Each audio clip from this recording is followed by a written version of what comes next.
प्रत्यक्ष कर या डायरेक्ट टैक्स उस टैक्स को कहते हैं जिसके भार को हम लोग किसी दूसरे पर ट्रांसफ़र यानी कि हस्तांतरित नहीं कर सकते हैं, उसका वहन हमको खुद करना पड़ेगा। जैसे कि इनकम टैक्स, तो जो हमारा इनकम होता है उस पर सरकार जो टैक्स लगाती है उसको हमको खुद ही देना पड़ता है।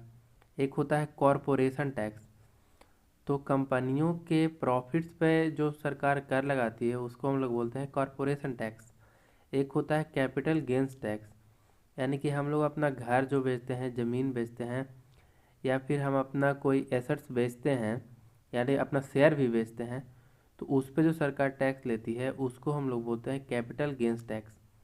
एक हमारा होता है बिल्डिंग टैक्स, यानी कि जो हमारा घर होता है उस पर जो म्यूनसिपल कॉरपोरेशन टैक्स लगाती है वो वाला टैक्स भी डायरेक्ट टैक्स में आता है। एक होता है लैंड रेवेन्यू यानी कि भू राजस्व, वो भी डायरेक्ट टैक्स में आता है।